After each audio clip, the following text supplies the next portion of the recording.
I decided to choose Avanti Aesthetics Academy after I actually spoke to a number of different courses. I found out the differences between what all the courses offered, and I felt that this offered the best hands-on experience, which I thought was the more hands-on experience you have, the more likely you are to then go on and provide the treatment to patients in a confident manner and in a competent manner as well. So I felt that this would be a good start to my facial aesthetics career.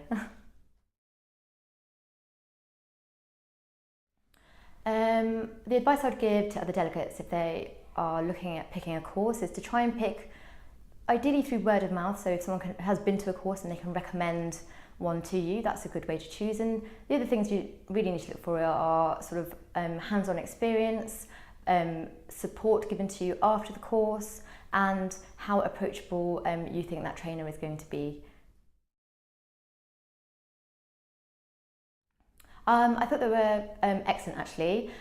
We got given all the course notes in advance, so we could read up before we even began the course, which is a perfect way really to learn. And when we arrived, Rick went through all of the theory. He was really thorough with that. He wanted to make sure we had a good understanding of all the basics, and then we got to spend the whole afternoon seeing patients, and each person got to do a whole face rather than compared to other courses where you may just treat a part of each patient. So you actually got to see the full effect of the work that you've done. We've got to take pictures, and in a way we've started our portfolio, which is going to allow us to help sell it to patients, to be fair.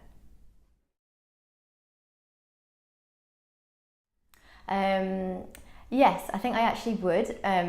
Before I booked this course, Ricken did ask me to book on the lip course, and I'll be honest with you, I held back because I thought I'd like to see how this weekend goes.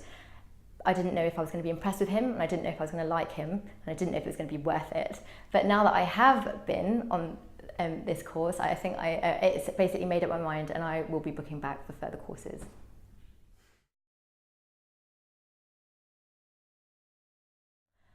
The advice that I think is relevant for people looking to get into aesthetics is,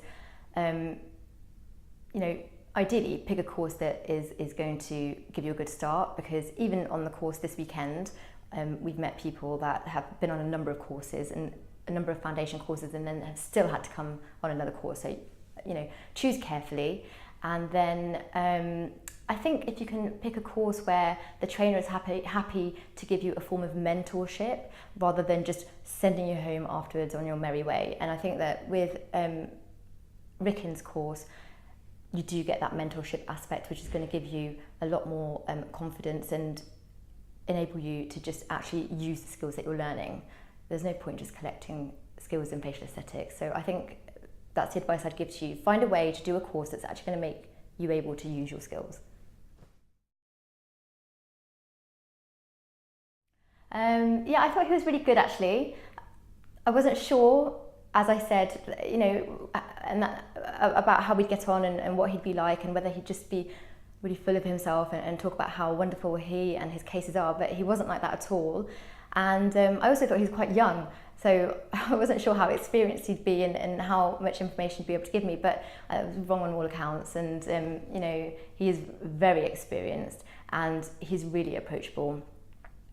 And he doesn't talk down to you at all. You can feel comfortable asking any silly little question, which really means that you're getting the most out of the time that you spend with him.